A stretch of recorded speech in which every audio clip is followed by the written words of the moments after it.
She came to the lighthouse to escape her voice. The sea kept turning, indifferent to her silence. Inside the walls, a diary waited in the dark. Some truths outlive the people who couldn't speak them. Have you ever hidden words you should have said? The lighthouse stood like a memory at the edge of the world. Kyle arrived at dusk, when the sky bled gray into the sea. The beam swept wide across the water, slow and deliberate. She carried one suitcase and a need to disappear. The gravel path crunched beneath her boots. Salt hung thick in the air, sharp and metallic, clinging to her throat. She stopped at the door. Paint flaking, hinges red with rust, and pressed her palm flat against the wood. It was cold, solid, real, the kind of real she hadn't felt in months. Inside, the air was different. Stale, but not dead, like a room holding its breath. Dust spiraled in, the last light streaming through salt-streaked windows. The walls were stone, thick and weathered, and every sound she made, the scrape of her shoe, the drop of her bag, echoed back louder than it should have. The lighthouse had been abandoned for 6 years. No neighbors, no cell signal, just wind, gulls, and the rhythmic groan of the rotating light mechanism overhead. She climbed the spiral staircase, one hand trailing along the cold iron rail. The stairs were narrow, steep, winding upward into shadow. At the top, the keeper's room waited. A desk, a chair, a narrow bed with a bare mattress. One window facing the sea. She stood there for a long time, watching the beam slice through the gathering dark over and over, patient and indifferent. This was what she'd wanted. Silence, distance. A place where no one could ask her questions she didn't know how to answer. A place where the only voice she'd hear was her own. Or maybe not even that. She'd left behind a life that had become too loud, too full of people who expected things from her she couldn't give. The lighthouse was a self-imposed exile. She told herself it was temporary. She didn't believe it. She set her suitcase on the floor and opened it. Clothes, a few books, a photograph she kept face down. She didn't unpack. Not yet. Instead, she moved to the desk, running her fingers along the scarred wood. Someone had worked here, lived here, left marks. There was a mug, long empty, a ring of dried coffee staining the bottom, a rusted tin of matches, and a logbook. It sat in the center of the desk, pages yellowed and warped at the edges. She lifted it carefully, felt the weight of it in her hands. The cover was cracked leather, soft with age. She opened it to the first page. The handwriting was cramped, deliberate. Each letter formed with care, as if the act of writing itself mattered more than speed. Dates, weather patterns, tide times, routine entries tracking the rhythm of the sea. She flipped forward, scanning pages. The entries grew sparser as the years went on. Fewer notes, longer gaps. And then, 6 years ago, they stopped. The last entry read, beam rotation irregular, fixed, storm expected by morning. Nothing after that, just blank pages waiting. Kyle closed the book slowly and set it back on the desk. She didn't know why, but her hands were shaking. Not from cold, from something else. Recognition, maybe. Or the strange intimacy of reading someone's last words without knowing they were the last.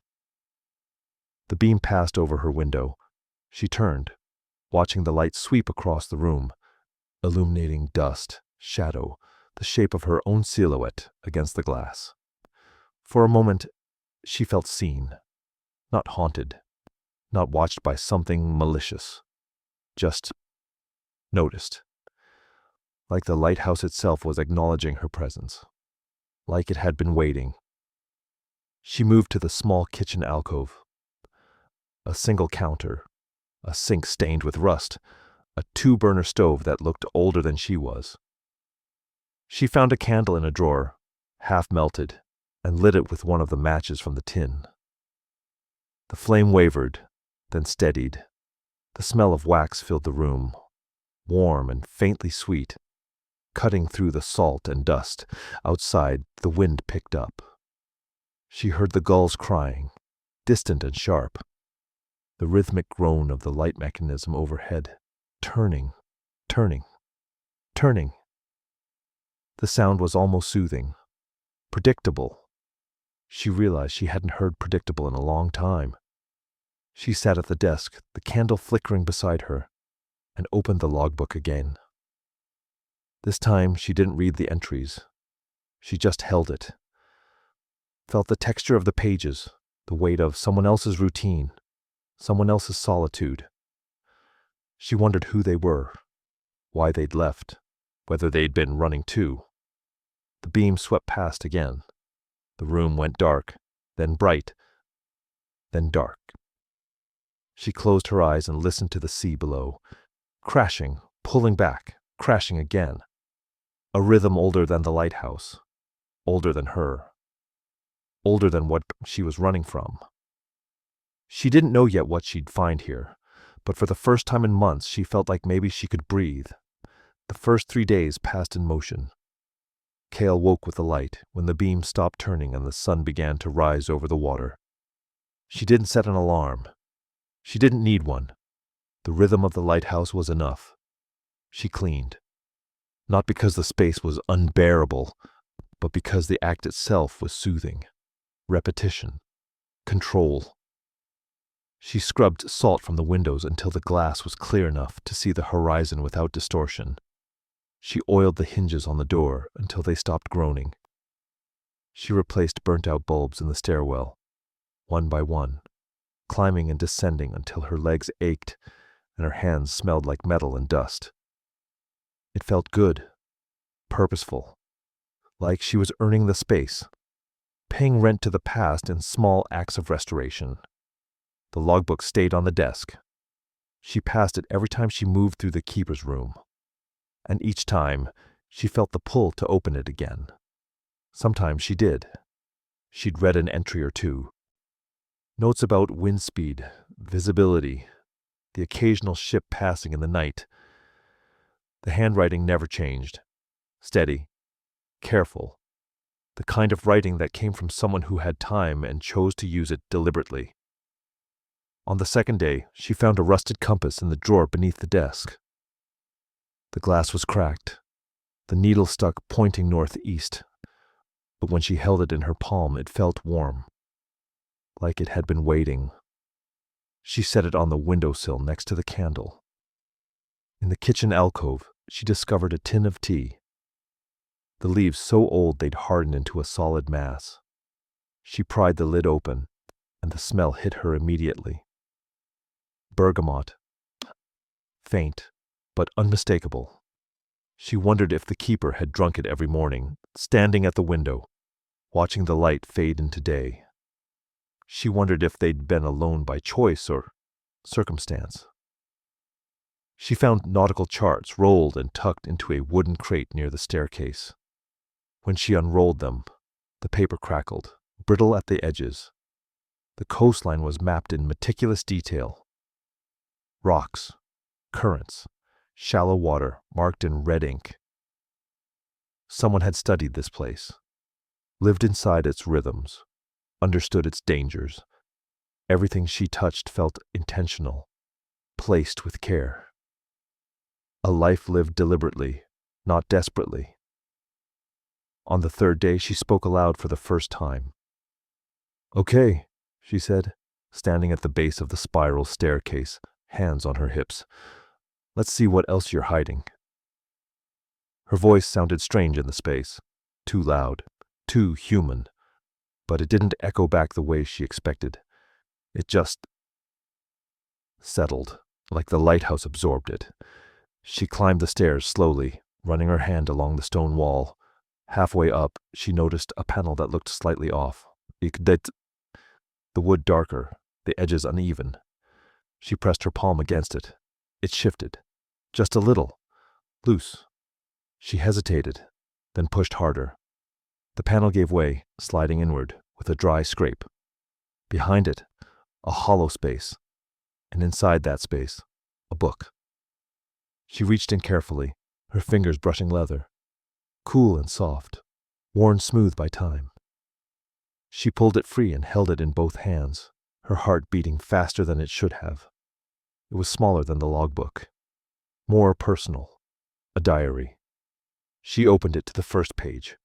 The handwriting was the same. Cramped, deliberate, unmistakable, but the words were different. To whoever finds this, I couldn't say these things when it mattered. Maybe silence is easier than truth. Kyle stood there for a long time, the diary open in her hands, the stairwell dim and cold around her. She didn't know what to feel. Curiosity, yes, but also something heavier, like she'd been given permission to trespass, like she'd crossed a line she couldn't uncross. She closed the diary and carried it upstairs. That night, the lighthouse beam flickered. Just once. Just enough to notice. Kyle was sitting at the desk, the diary in front of her, unopened. The beam swept past the window, stuttered, then continued. She told herself it was electrical. Old wiring, nothing more. But the air felt different, heavier, like the building was holding its breath. Like it knew she'd found something she wasn't supposed to. She lit the candle. The flame wavered, casting shadows that moved wrong. Too slow, too deliberate. She picked up the diary and opened it again. This time she turned the page. The first entry was dated 12 years ago. The handwriting was steady, but the words weren't. I saw her today. I wanted to tell her. I didn't. Kyle exhaled slowly. She didn't know who her was. Didn't know the keeper's name, or why they'd hidden this, or what silence had cost them. But she understood the feeling. The weight of words unsaid. The safety of distance. The fear that speaking might break something you couldn't repair. She turned another page, then another. The entries were short. Fragments. Moments captured and buried. She brought flowers. I said thank you. I didn't say the rest. 10 years in this lighthouse. 10 years of wanting to speak. 10 years of choosing not to. Maybe it's better this way. Maybe love is easier when it stays quiet.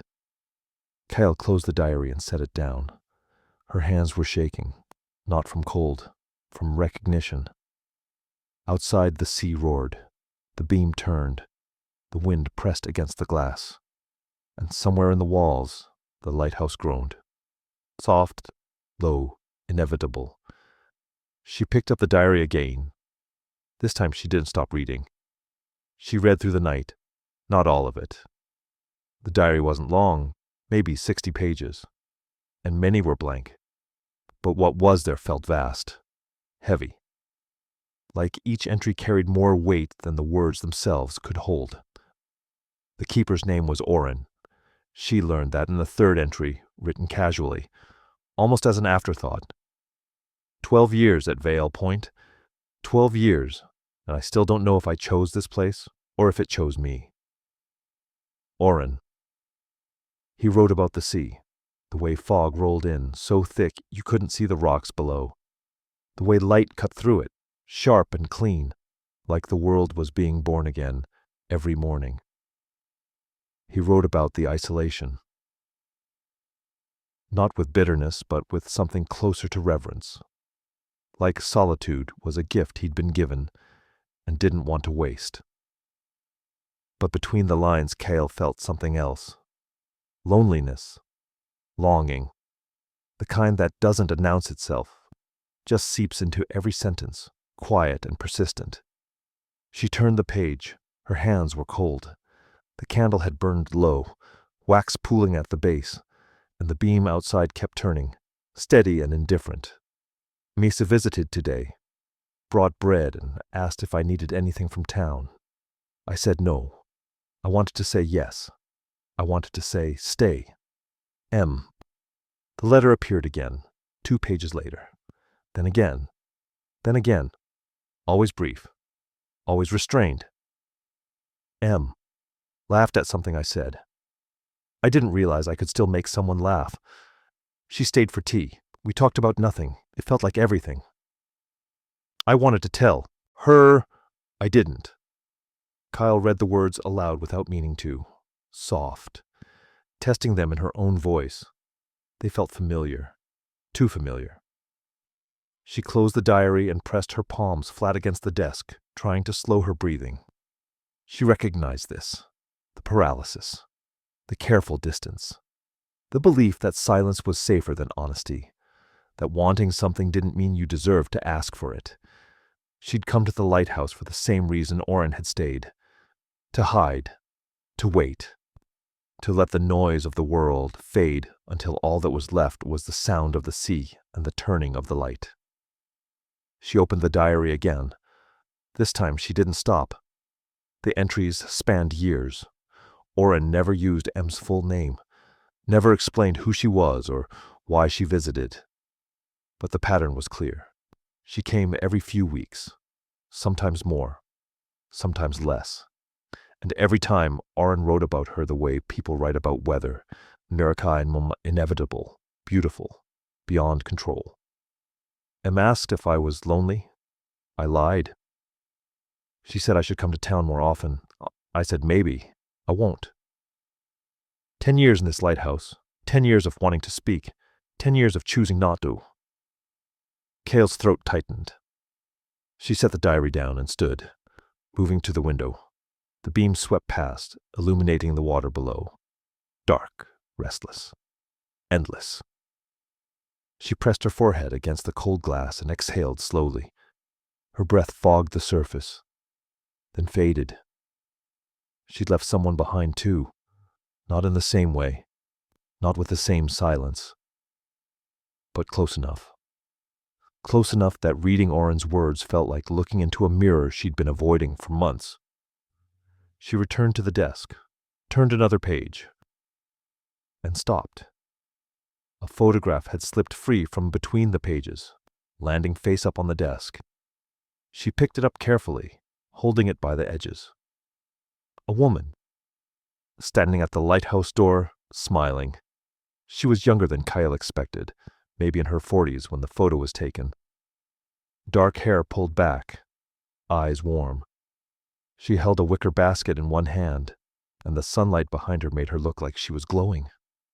Cale turned the photograph over, marking on the back, written in Oren's careful handwriting, Marith, 2018. Marith. Cale stared at the name. M.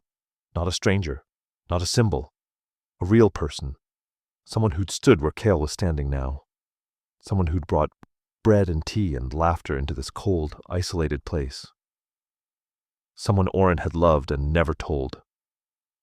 She sat back down, the photograph still in her hand, and opened her laptop. The Wi-Fi was weak but functional. She typed the name into the search bar. Marith. Vial Point. Lighthouse. It took less than a minute to find her. A local directory listing, a phone number, an address in the village 20 minutes south along the coast. Still there. Still close. Cal closed the laptop slowly. Her heart was beating too fast. She didn't know what she'd expected. Maybe that M had moved away, or passed, or disappeared into the same silence Oren had. But she was real. Alive 20 minutes away. She looked down at the diary, then at the photograph, then back at the window where the beam kept turning. The lighthouse felt different now. Not empty, not waiting, just watching. She picked up the diary again and read the next entry. She asked me once if I believed in second chances. I said yes. I didn't tell her I'd already missed mine. Cale closed the book and stood. She didn't know what she was going to do yet. But she knew she couldn't stay still anymore. Something had shifted. Something had pulled tight inside her, like a rope she didn't know she was holding until it started to move. She walked to the window and looked out at the water. The beam swept past. Once, twice, 3 times. She whispered to the glass, to the room, to the past that was still here. Who was she to you? The lighthouse didn't answer, but the wind outside picked up, and somewhere below, the sea crashed harder against the rocks. She drove to the village the next morning. The photograph sat in her passenger seat, face up. Mareth's smile caught in sunlight that no longer existed. Kyle kept glancing at it, checking, like the image might change if she looked away too long. The road hugged the coast. On her left, the sea stretched flat and gray under low clouds. On her right, hills rose steep and green, dotted with stone cottages and wooden fences that looked older than the roads themselves. She passed a church, a pub, a general store with faded paint, and a bench out front where 2 men sat drinking coffee, watching her car pass with the kind of attention that came from knowing everyone who belonged and noticing everyone who didn't. She found Mareth's house at the end of a narrow lane, small, whitewashed, a garden out front with roses climbing the fence, their blooms heavy and starting to fade. Kyle parked and sat for a moment, hands still on the wheel. Her heart was beating too fast. She didn't know what she was going to say, didn't know if she had the right to say anything at all. She picked up the photograph and got out of the car. Mareth answered on the second knock. She was older than in the photograph, 60, maybe more, but her eyes were the same, warm, careful. She looked at Cale with the kind of wariness that came from too many strangers showing up with questions. "Can I help you?" Her voice was soft, measured. Cale held up the photograph. "I found this, at the lighthouse. I think you knew the man who lived there." Mareth's face changed, not immediately, just a slow shift, recognition, then something heavier, grief maybe, or memory that felt too close to touch. She stepped back and opened the door wider. "You better come in." Inside, the house smelled like tea and wood smoke. The walls were lined with photographs. Family, friends, moments caught and framed. Kyle followed Mareth into a small kitchen where sunlight poured through lace curtains, soft and diffused. Mareth gestured to a chair at the table. Cale sat. Mareth stood by the counter for a moment, her back to Cale, hands braced against the edge. Then she turned and sat across from her. "Oren was my brother," she said. Her voice was steady, but her hands weren't. She folded them on the table. "Younger, by 3 years. He lived at that lighthouse for 12 years. Died 6 years ago." Cale nodded slowly. "I found his diary, hidden in the wall." Mareth exhaled, not surprised, just resigned. "He told me he was going to leave it there. Said maybe someone would find it someday. Someone who'd understand." She looked at Cale then, really looked. "Did you?" "I think so," Cale said quietly. "He wrote about someone. I thought that was you." Mareth smiled, but it didn't reach her eyes. "It was, for a while, but then it wasn't." She paused, her fingers tracing the edge of the table. "He was writing about Asla, my best friend. He loved her, for years. He never told her." Kyle felt something tighten in her chest. "Why not?" "Because she was engaged," Mareth said simply. "To a good man, a kind man. Oren didn't think he had the right to say anything. Didn't think it would be fair. So he just stayed quiet. Stayed at the lighthouse. Watched her get married. Watched her move away. And wrote letters he never sent." The room felt smaller suddenly. Kyle's hands were cold. "What happened to her?" Mareth's face softened, but the grief in it deepened. "She died 3 years ago. Cancer. It was quick. She didn't suffer much, they said." She looked down at her hands. Oren came to the funeral. Stood in the back. Didn't speak to anyone. I found him afterward, sitting in his car, just staring. I asked if he was all right. He said yes, but I knew he wasn't. Kyle's throat felt tight. When did he? 6 months later, Marith said. Heart failure, officially, but I think it was grief. I think he'd been holding on for so long, and when she was gone, there was nothing left to hold on to. She looked up at Cale. He left the diary in the wall on purpose. He wanted someone to read it, to know what silence cost him. Kyle couldn't speak, couldn't move. The words sat heavy in her chest, pressing down, making it hard to breathe. Marith stood and walked to a cupboard near the door. She opened it and pulled out a small wooden box, worn smooth at the edges. She carried it back to the table and set it down between them. These are his, she said. Letters. He wrote them to Isla over the years. Never sent a single one. I found them in his room after he died. I didn't know what to do with them. She pushed the box across the table toward Kyle. Maybe you will. Kyle stared at the box. Her hands trembled as she reached for it. The wood was cool under her fingers. Solid. Real. Why are you giving them to me? She asked. Marith looked at her for a long moment. Then she said, because you came here. Because you found his diary and you didn't just leave it in the wall. Because I think you understand what it means to carry words you can't say. She paused. And maybe you'll do what he couldn't. Kyle left the house 20 minutes later, the box of letters cradled against her chest. Marith stood in the doorway, watching her go, one hand raised in a small, tired wave. Kyle got into her car and set the box on the passenger seat next to the photograph. She started the engine, then stopped. Her hands were shaking. Her vision blurred. She pressed her palms against her eyes and tried to breathe. And then, for the first time since arriving at the lighthouse, she cried. Not for Oren, not for Isla. For herself, for the person she'd left behind, for the words she'd never said, for the silence she'd chosen, because it felt safer than truth. She cried until her chest ached and her breath came ragged and uneven. And when she finally stopped, when the tears dried and the world came back into focus, she looked at the box of letters and understood. This wasn't just Oren's story. It was hers. She drove back to the lighthouse in silence. No radio, no open windows, just the hum of the engine and the weight of the box on the seat beside her. The road felt longer this time, like the distance between the village and Vale Point had stretched while she was gone. When she arrived, the lighthouse looked the same.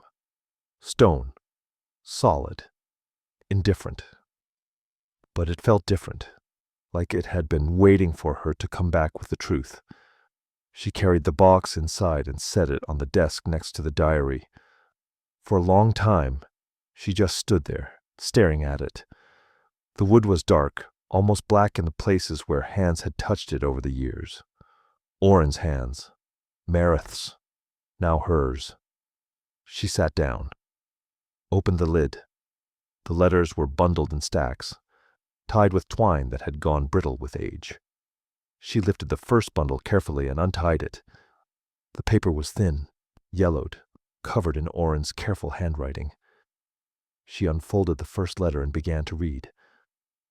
Dear Isla, I saw you at the market today. You were buying apples. You were laughing at something the vendor said. I stood 3 stalls away and watched. I didn't come closer. I told myself it was because I didn't want to interrupt. But that's not true. The truth is I didn't know what to say. I never do. I hope you're happy. Oren. Kyle set the letter down. Her hands were shaking. She picked up another. Dear Isla, it's been 6 months since you got married. Marith says you're living in the city now, that you're happy. I'm glad. I am. I keep telling myself that. But at night, when the light turns and the sea is quiet, I wonder what would have happened if I'd been braver. If I'd said something before it was too late. I hope you're happy. Oren. Another. Dear Isla, 10 years. I've been writing these letters for 10 years. I don't know why I keep doing it. You'll never read them. Maybe that's the point. Maybe it's easier this way, to love someone from a distance, to keep the words safe where they can't hurt anyone. I hope you're happy. Oren. Kyle read through them all. 37 letters. 12 years of silence folded into paper and tied with string. Each one began the same. Each one ended the same. And in between, longing, specificity, the ache of watching someone live a life you weren't part of and pretending that was enough. She set the last letter down and pressed her palms flat against the desk. Her chest felt tight. Her throat burned. Oren hadn't just loved Isla. He'd studied her, memorized her, built a version of her in his mind out of stolen glances and overheard conversations and the shape of her laugh from across a room. And he'd carried that love in silence until it killed him. Cal thought about the person she'd left behind, the words she'd never said, the distance she'd chosen because it felt safer than honesty. She'd told herself it was for the best, that some things were better left unspoken. That silence was a kindness, but it wasn't. It was just fear dressed up as consideration. Maybe silence isn't safety. Maybe it's just the slow architecture of regret. If you've ever stood at the edge of something you couldn't say, I'll be here, telling stories like this every week. Subscribe, because some truths don't get easier with time. She stood and climbed the spiral staircase to the top of the lighthouse. The keeper's room was cold. The beam turned overhead, casting light across the dark water in slow, sweeping arcs. She carried the letters with her and stood at the window, watching. The light kept moving. The words had stayed still. For a moment, she considered it, burning them, letting the letters turn to ash and scatter into the sea, erasing the evidence of Oren's silence as if that might undo what it had cost him. But she didn't, because that's what he'd done his whole life, kept the truth hidden, kept it safe.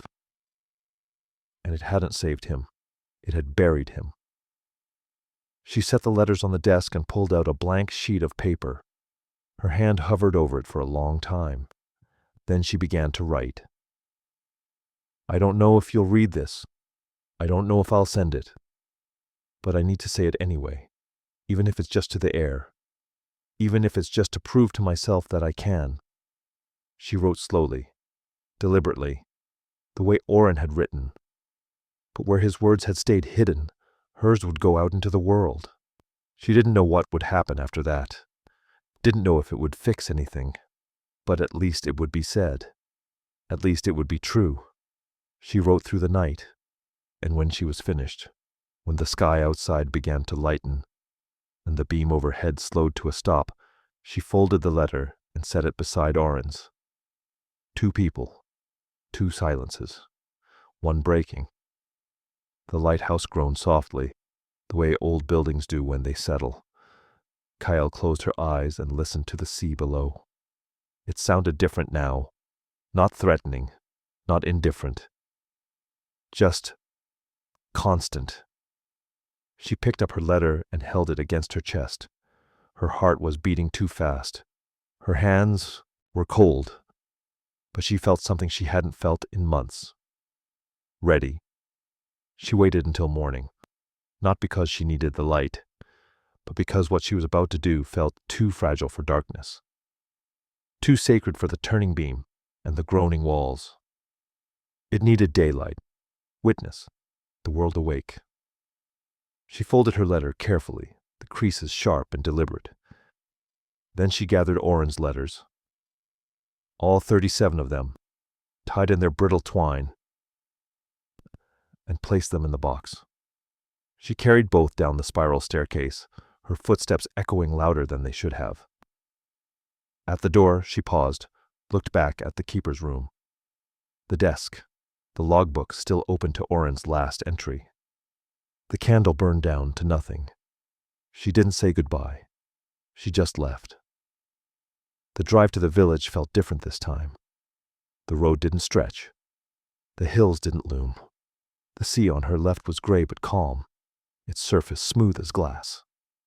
She kept her hands steady on the wheel, her letter folded in her jacket pocket, the box of orange letters on the seat beside her. When she reached the post office, she sat in the car for a long time. Her heart was beating too fast. Her hands were cold. She looked down at the letter in her lap and read the first line again. I don't know if you'll read this. I don't know if I'll send it, but I need to say it anyway. She'd written it. That part was done. But sending it, that was different. That was irrevocable. Once the letter left her hands, there was no taking it back. No pretending she hadn't said what she'd said.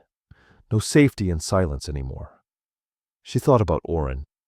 12 years of letters tied with string and hidden in a box. 12 years of wanting to speak and choosing not to. 12 years of calling that love. But it wasn't love. It was fear. And she was done being afraid. She got out of the car, the letter clutched tight in her hand, and walked into the post office. The woman behind the counter looked up, smiled politely, asked if she needed help. Kyle set the letter on the counter. Her voice came out steadier than she expected. I need to mail this. The woman weighed it, applied the stamp, dropped it into the bin behind her. Just like that. Gone. Done.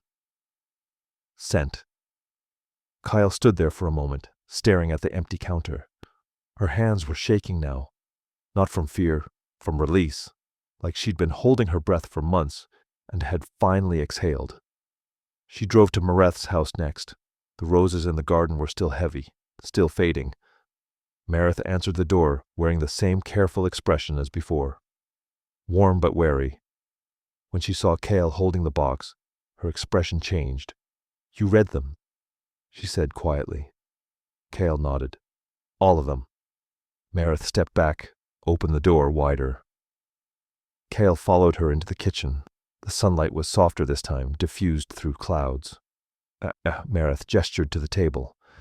Cale set the box down between them. I mailed my letter, Cale said. The one I wrote, to the person I left behind. She paused, her fingers resting on the edge of the box. I think you should give these to Isla's daughter. She should know her mother was loved, that someone saw her and remembered.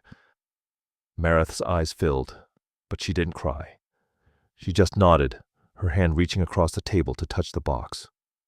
She lives in the city. I haven't spoken to her in years, but I'll find her. I'll make sure she knows. Cale exhaled slowly. He wanted someone to read them, to understand what silence cost him. Maybe she needs to know that too. Mareth looked at her then, really looked. What did it cost you? Kyle's throat tightened.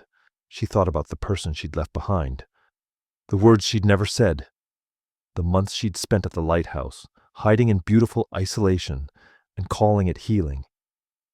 But it wasn't healing. It was just fear dressed up as self-preservation. Everything, she said quietly. Until now. Mareth reached across the table and squeezed her hand once. Firm. Grounding. Then she let go. Kyle stood. Mareth walked her to the door. Before she left, Mareth said, You did something he couldn't. You spoke. Kyle nodded. I had to. I couldn't live his story. She drove back to the lighthouse as the afternoon light began to soften. The beam was stilled, waiting for dusk. She parked and walked to the edge of the cliff, looking out at the water. The wind picked up, colder now, sharper. It smelled like rain. She stood there for a long time, hands in her pockets, eyes on the horizon. The letter was gone. Oren's letters were gone. The silence was broken, and she felt lighter, not healed, not whole, but no longer buried. Behind her, the lighthouse stood solid and indifferent. The beam would turn again when night came. It always did. but the words that had stayed still for 12 years were finally moving. She turned and walked back inside. The keeper's room felt different now. Emptier, but not hollow. Just open. Like something had been released and the space was still adjusting to the absence. She sat at the desk and closed the logbook. Ran her fingers over the worn leather one last time. Then she stood, walked to the window, and watched the sea. The wind rattled the glass. The clouds moved fast overhead. And somewhere, far away, her letter was traveling towards the person she'd left behind. She didn't know what would happen next. Didn't know if they'd read it. Didn't know if it would change anything. But she knew she'd said it, and that was enough. The days after felt longer, not heavier. Just slower, like time had stretched to make room for everything she'd set in motion. She didn't wait for a response. Didn't check her phone every hour or stand by the mailbox hoping for something to arrive. She'd said what she needed to say. What happened next wasn't hers to control. Instead, she walked. Long, wandering paths along the cliffs, where the wind pulled at her hair and the sea stretched out gray and endless below. The lighthouse stood behind her, its beam turning through the fog each night, steady and indifferent. She didn't think about Orrin as much anymore. Didn't feel haunted by his silence. Just grateful. For the diary, for the letters, for the warning he'd left behind. She spent hours in the keeper's chair, watching the light sweep across the water. The mechanism groaned softly overhead, familiar now, almost comforting. The logbook stayed closed on the desk. She'd considered taking it with her when she left, whenever that would be, but decided against it. It belonged here, part of the lighthouse's memory, part of the stone and salt and endless turning light. On the 5th day, Meredith came to visit. Cale heard the knock and opened the door to find her standing on the gravel path, a basket in her hands, her expression softer than it had been before. Cale stepped aside. Meredith came in without a word and set the basket on the counter. Bread, tea, a jar of honey. "You don't have to keep bringing me things," Kyle said quietly. Meredith smiled. "I know, but I want to." They sat at the small table by the window, cups of tea warming their hands. The silence between them wasn't uncomfortable. It was just present, like neither of them needed to fill it with words. Finally, Meredith spoke. "I found Isla's daughter. Gave her the letters." Kyle looked up. Her chest tightened. "And?" "She wept." Meredith said simply. "For hours, I think. She didn't know. Had no idea Orrin felt that way about her mother. She thought he was just a family friend. Someone who came to the funeral out of obligation." She paused, her fingers tracing the rim of her cup. "She thanked me. Thanked you. Said it changed the way she saw her mother. Made her feel seen. Loved in a way she hadn't understood before." Kyle exhaled slowly. She didn't realize she'd been holding her breath. "He would have wanted that," she said. "I think so too," Meredith replied. They sat in silence again. Then Meredith looked at her, eyes steady and kind. "What about you? Have you heard anything?" Kyle shook her head. "No. And I don't know if I will. Does that scare you?" Kyle thought about it, turned the question over in her mind like a stone in her palm. "No," she said, finally. "Not anymore. I said what I needed to say. Whether they read it, whether they respond, that's not mine to carry." She looked out the window at the sea. Orrin's story didn't need a happy ending. It just needed to be told. Silence doesn't protect anyone. It just buries us alive. Meredith reached across the table and squeezed her hand. Once, firm, then let go. After Meredith left, Cale climbed to the top of the lighthouse. The sun was setting. the sky bruised with purples and grays. The beam hadn't started turning yet. It waited for full dark. She stood at the window and watched the light fade over the water. The waves rolled in, steady and constant. The wind rattled the glass. And somewhere, far away, her words were moving through the world. Maybe being read. Maybe being folded and set aside. Maybe being held close to someone's chest the way she'd held Oren's letters. She didn't know. And that was okay. The light doesn't chase anything, she thought. It just keeps moving. Steady. Inevitable. It doesn't need permission. It doesn't need answers. It just turns. She sat down in the keeper's chair and closed her eyes. The wind howled outside. The mechanism groaned to life overhead. The beam began to sweep across the water, cutting through the dusk, over and over, patient and relentless. She thought about the person she'd written to. Wondered if they were reading her words right now.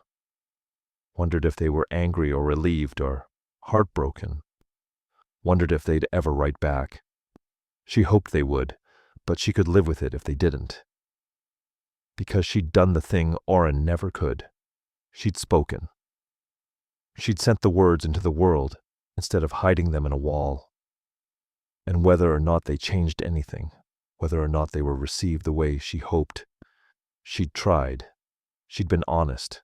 She'd refused to bury herself alive. That had to be enough. The beam turned. The sea crashed below.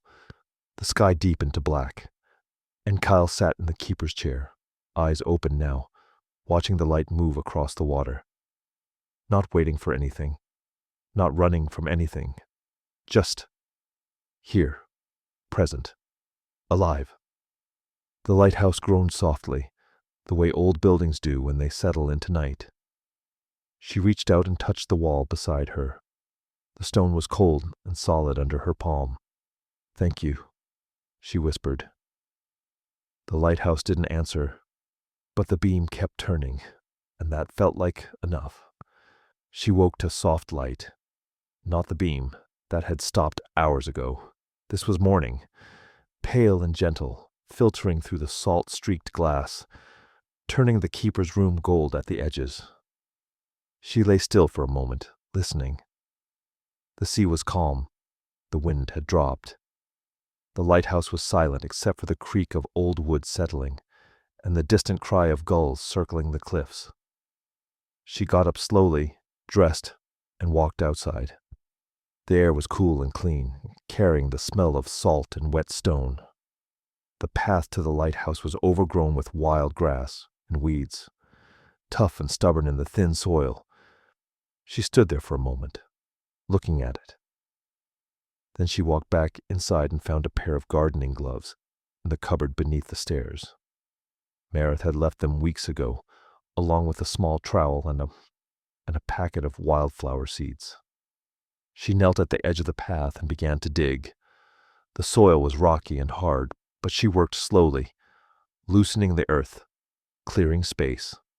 She planted the seeds one by one, pressing them gently into the ground, covering them with soil and patting it down with her palms. She didn't know if they'd grow, didn't know if she'd be here long enough to see them bloom. But that didn't matter. She was planting them anyway. Meredith arrived an hour later, carrying a watering can and a soft smile. She didn't ask what Kale was doing. She just knelt beside her and started planting too. They worked in silence. No words. Just the sound of earth being turned, seeds being buried, hands moving in rhythm. When they finished, Meredith stood and brushed the dirt from her knees. Kyle did the same. "Will you stay?" Meredith asked. Kale looked at the lighthouse. Solid, weathered, no longer haunted, just present. She thought about the letters she'd been writing, not just the ones she'd sent, but the others. To people she'd hurt, to people she missed. She didn't know if she'd send them all, but she was learning to speak, learning to live with her voice out loud instead of buried. "For a while," she said. "Not because I'm hiding, because I'm choosing to. Marith nodded. That's different. Yes, Cale said. It is. Marith left soon after, waving from the gravel path. Cal stood at the door and watched her go. Then she turned and walked back inside. She climbed the stairs to the keeper's room and sat at the desk. The logbook was still there, closed. The candle had burned down to nothing. She opened the drawer and pulled out a blank sheet of paper. Not for a letter this time. Just words, thoughts.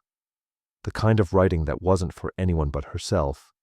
She wrote about Oren, about Isla, about the cost of silence and the weight of speaking. She wrote about the person she'd left behind, and the letter she'd sent, and the uncertainty she'd learned to carry without letting it bury her. She wrote until her hand ached, and the light outside had shifted from gold to white to the soft gray of afternoon. When she finished, she set the pen down and looked out the window. The flowers weren't visible yet. They were still seeds, still buried, still waiting, but she knew they were there, and that was enough. She thought about Oren again, not with grief this time, just understanding. He'd loved Isla the only way he knew how. From a distance, in silence, with words that never reached her. It wasn't wrong. It was just incomplete. Love isn't always about being together.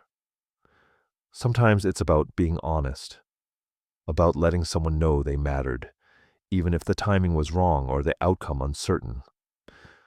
Oren had loved Isla by letting her go, by not disrupting her life, by carrying his silence like a gift. But Cale was learning something different. She was learning to love herself by finally showing up, by speaking, by refusing to let fear decide what she was allowed to say. She stood and walked to the window. The lighthouse beam was still, waiting for dusk. The sea stretched out calm and gray. The wind moved through the grass, soft and steady. She lit a candle and set it on the windowsill. Not for Oren, not for Isla, not for the person she'd written to, but for herself. For the words finally spoken, for the silence finally broken, for the life she was choosing to live out loud. The candle flickered, then steadied, the flame small but constant.